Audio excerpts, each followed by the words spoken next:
Hi, I'm Terry Healey, and today, as Winston said, I'm going to talk about workplace sensitivity and how organizations can celebrate visible differences. To give you some background on why this particular topic is so meaningful to me, when I was 21 years old, I was diagnosed with a very rare and life-threatening form of cancer that left me with a permanent facial difference. I survived, and I overcame that adversity and built a successful high-tech marketing career, including being on the founding team of a software company that we built into a successful initial public offering. And I feel very blessed I'm able to balance that work life with my other passion, which is reaching people, talking about these types of messages, as well as helping them overcome adversity, rebuild confidence for happiness, success, and purpose. But the key messages today that I'm going to talk about are how organizations can embrace those with visible differences, how they can celebrate them for the value that they can bring to the workplace, and ultimately how they can differentiate their organizations for a competitive advantage with an improved public image and a retention and recruitment advantage.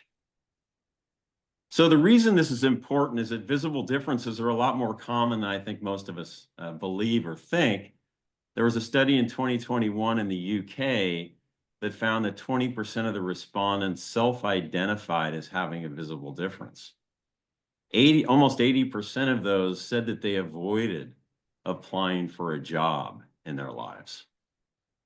20% of that study also indicated they'd been passed up for advancement opportunities and they'd been prevented from serving in client-facing or customer-facing roles. But building an inclusive culture can be very advantageous. According to Boston Consulting Group, companies that have inclusive cultures have up to 3 times higher job satisfaction than those that don't. So what are some workplace sensitivity approaches that you can employ in your organization?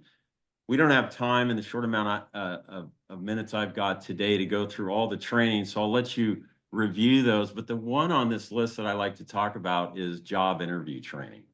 And what I mean by that is whenever there's a job opening in an organization, have a standard question across all roles.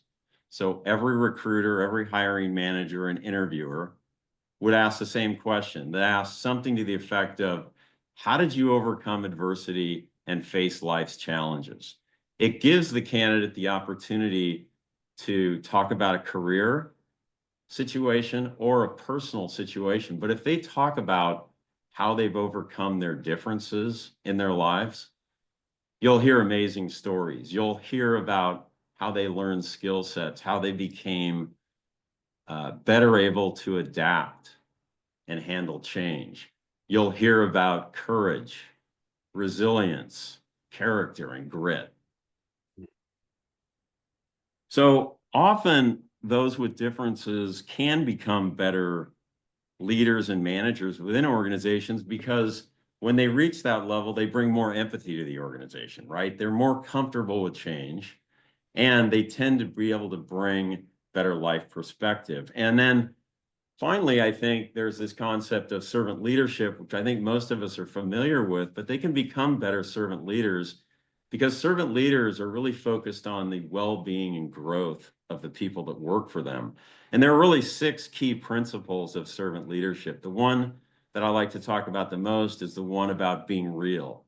Being real is about being humble. It's about admitting when you're weak and asking your team to come up with solutions when there are problems and challenges in the organization. That shows a level of courage and vulnerability that really helps to build trust in an organization. So what are some things that you can do real time to embrace and celebrate differences and differentiate yourself in the marketplace? One of the things I like to talk about is icebreakers for meeting kickoffs. And what I mean by this in a short way is that if you're having an all hands meeting, say you have a quarterly all hands meeting or a cross departmental meeting, you're bringing 30 to 40 people together. Many of them may not have ever met each other in person. The idea is that you carve out 30 to 45 minutes at the beginning of the meeting and you ask everybody in the room to go around one by one and tell everyone in the room what makes them unique. It helps us learn about each other, get to know each other, and understand sensitivities. The other thing is to promote employee spotlights, I like to call them, or profiles. So let's say you have an internal, or maybe it's a customer-facing newsletter, goes out quarterly. Encourage people within the organization to bring personal stories of triumph about how they overcame a difference and allow them to share that. That's going to educate and it's going to inspire everyone. And then lastly, sort of similarly, in that all hands meeting that I mentioned earlier, if you've got a 2-day meeting, carve out 30 to 45 minutes of that meeting, and 2 months in advance of the meeting, ask people that are invited if they're interested in sharing a story about what they overcame and what personal growth they found from it. There's always great lessons for the business, right? So when hiring, job recruitment also offers a huge opportunity to differentiate yourself.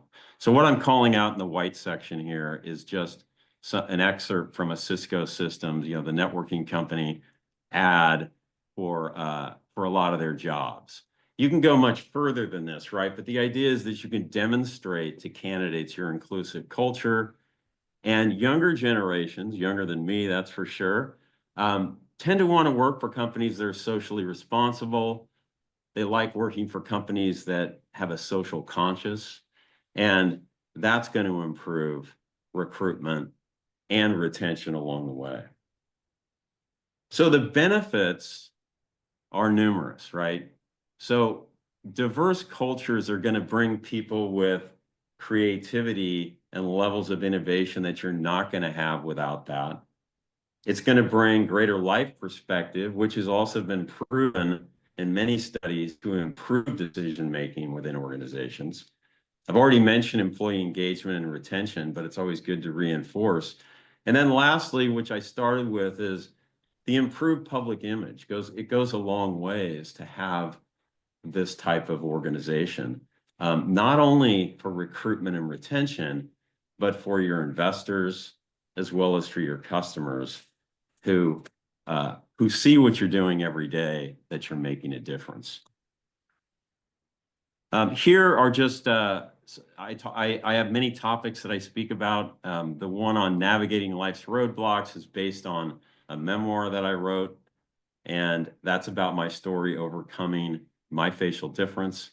The second one on frameworks to overcome adversity and rebuild confidence is based on my forthcoming book that's due out next year. And that's really a way to help people with all kinds of adversity deal with and implement strategies to help them rebuild confidence and overcome their own adversities. Thank you all for attending today and for listening. Happy to answer any questions. Thank you.